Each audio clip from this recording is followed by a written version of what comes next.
जी। मैं डॉक्टर अर्चना कुमारी, स्त्री रोग विशेषज्ञ, नारायणी हॉस्पिटल गौशाला रोड मुजफ्फरपुर, अपने सभी स्टाफ और परिवार के सहित सभी नगरवासियों को दुर्गा पूजा की हार्दिक शुभकामनाएं देती हूँ। ये पूजा सबके लिए खुशहाली लाए और हम अच्छा करें।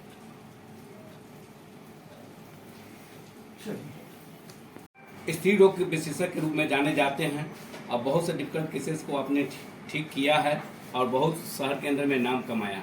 अभी जो प्रॉब्लम हो रही है स्त्री से संबंधित बीमारियां को, उसको जागरूकता करते रहते हैं, कैंप में लगा के लोगों को बीच में जाके जागरूकता करते हैं।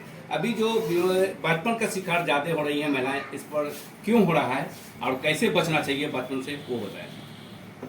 बचपन का समस्या अब धीरे धीरे बहुत ज़्यादा बढ़ रहा है। उसमें है हमारा लाइफस्टाइल जो है धीरे धीरे चेंज कर रहा है बहुत सारा। हम जैसे बच्चियां हैं वो जंक फूड ज़्यादा पसंद करती हैं। हम एक्सरसाइज नहीं करते हैं, रेगुलर एक्सरसाइज नहीं करते हैं, तो कई बार पीरियड का प्रॉब्लम पीसीओडी जो है वो कॉमन होता जा रहा है।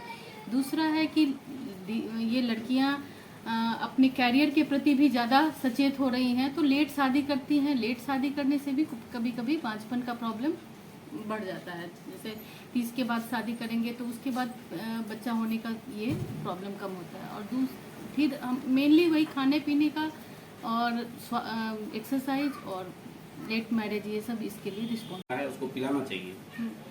माँ का दूध बहुत ही पौष्टिक होता है और वो फर्स्ट दूध जो डिलीवरी के जस्ट 1 घंटे के बाद से ही माँ को बच्चे को अपने स्तन से लगाना चाहिए। और जो हल्का दूध आता है, थोड़ा थोड़ा पीला कलर का दूध आएगा या पानी जैसा दूध आता है, वो भी बहुत ही पौष्टिक होता है। उसमें बहुत सारे इम्यूनोग्लोबिन मिलते हैं जो कि बच्चे की को पोषण के साथ साथ रोग प्रतिरोधी क्षमता भी देते हैं। अगर कोई एक्सक्लूसिव ब्रेस्ट फीडिंग कराए तो 6 महीने तक बच्चा बीमार नहीं पड़े। और बाद में भी जैसे डायबिटीज है या ओबेसिटी, डायबिटीज या कैंसर वैंसर जैसी बहुत सारी बीमारियों से लेटर ऑन लाइफ में भी, बड़े होने पे भी इस माँ का दूध जो है फायदा करता है। तो इसलिए साथ ही में माँ का दूध पिलाने से जो गर्भ में अंतर भी जल्दी बच्चा नहीं होगा, तो जिससे बच्चा और माँ दोनों स्वस्थ रहेंगे। तो इसलिए माँ को पिलाना चाहिए और इससे उनके शरीर के दिखावट में या ऐसे में कोई परिवर्तन नहीं आएगा कि नहीं मतलब देखने में हम खराब हो जाएंगे। ब्यूटी के मामले में कोई प्रॉब्लम नहीं होता है। तो इसलिए ये माँ का दूध पिलाना, स्तनपान पहले 6 महीने केवल माँ का दूध, और उसके बाद माँ का दूध के साथ साथ आप टॉप फीड ऐड कर सकते हैं 6 महीने। नॉर्मल डिलीवरी बहुत कम पाया जा रहा है, सीजरियन केसेस ज़्यादा हो रहे हैं, ऐसा क्यों हो रहा है? नॉर्मल डिलीवरी और सिजेरियन में तो दो है। पहले के ज़माने में बहुत सारी चीज़ें मॉनिटरिंग नहीं होती थी। ठीक है, बच्चे का धड़कन कम हो रहा है तो वो भी हम नहीं देख पाते थे। बच्चा अगर जैसे गांव में डिलीवरी होती थी तो कैसे भी है, उल्टा पुल्टा जैसे भी बच्चा है, 2-3 दिन में भी बच्चा हुआ, फंसा हुआ भी है, तो बच्चों की मोर्टालिटी ज़्यादा थी।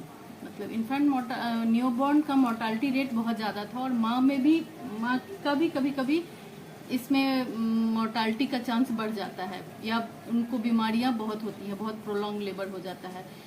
या अगर बहुत ज़्यादा बच्चा फंस जाए या उल्टा बच्चा है और अटक जाए, उन सब केसेस में बच्चे की अगर बच्चा बच भी जाता है तो उसकी बौद्धिक विकास में वो बहुत ज़्यादा इंटेलिजेंट नहीं रह पाता है, थोड़ा मंद बुद्धि होने का खतरा रहता है। तो जहाँ उस टाइप का चीज़ होता है तो वहाँ हम लोग प्रेफर करते हैं कि हाँ बच्चा ऑपरेशन से हो जाए तो बेहतर रहेगा।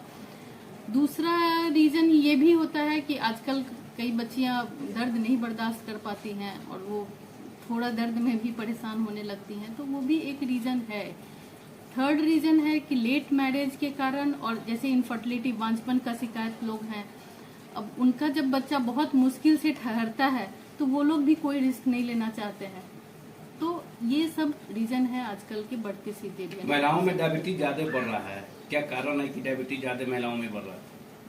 वो फिर वही डाइट जो हमारा आजकल है, जंक फूड ज़्यादा लेना, मैदा वाली चीज़ें हो गई। आप साग सब्जी कम खाते हैं, मोमो, चाउमीन, पिज्ज़ा, बर्गर का चलन बढ़ गया है और ब्रेड वेड का भी चलन बढ़ गया है। एक तो वो एक रीजन है। दूसरा, पहले जितना कुटाई पिसाई होता था या घर का काम लोग ज्यादा करते थे, तो अब वो सब चीज कम हो गया है, तो हमारा फिजिकल एक्टिविटी कम हो गया है, डाइटरी चेंजेस बढ़ गया है। मतलब डाइट में हमारा रिफाइंड चीज ज्यादा हम लेने लगे हैं। तो ये रीजन है कि जिसके कारण कि आज जो प्रोग्राम हुआ उसमें आपको मुख्य अतिथि के तौर पर गए थे, सम्मानित किए गए हैं, और वृक्षारोपण के लिए प्रोग्राम हुआ है संजीवनी स्कूल में। उसमें विशेष तौर पर लोगों से क्या अपील करना चाहेंगे? वृक्षा लोग धीरे धीरे जो है से पौधे को मतलब कि जो है से काट रहे हैं, लोग गाछ वृक्ष काट रहे हैं, जिससे हम लोग मतलब कि ये हो रहे हैं और ऑक्सीजन नहीं मिल पा रहा है, तो उन लोगों से क्या अपील करना चाहेंगे? हम लोगों से अपील करेंगे कि कम से कम अपने घर के आसपास या अपने घर की छत पे या बालकनी में छोटे छोटे पौधे भी लगाएं। पौधे मतलब अगर आपके पास जमीन है तो बड़े पौधे भी लगाएं जगह पे, अगर नहीं है तो छत पे बालकनी में भी लगाएं, या घर में भी जो इंडोर प्लांट्स होते हैं जैसे मनी प्लांट है, स्नेक प्लांट है, या और भी तरह के प्लांट्स हैं, उनको आप लगा सकते हैं, क्योंकि प्लांट्स आपको ऑक्सीजन देते हैं और जितने भी कार्बन डाइऑक्साइड या और भी गैस है उनको एब्जॉर्ब कर लेते हैं। दूसरी बात है कि थोड़ा जैसे बिहार जैसे राज्य में ऐसे भी हरियाली बहुत है, यहाँ पे पेड़ पौधे खेती वेती सब है, गाँव में उतनी दिक्कत नहीं है, लेकिन शहरों में कंजेशन के कारण पॉपुलेशन बढ़ गया है, डेंसिटी बढ़ गई है, तो लोग सब जगह पेड़ काट के घर बना ले रहे हैं। तो हमें जहाँ भी जगह मिले वहाँ पेड़ लगाइए, और पॉपुलेशन कंट्रोल बहुत जरूरी है।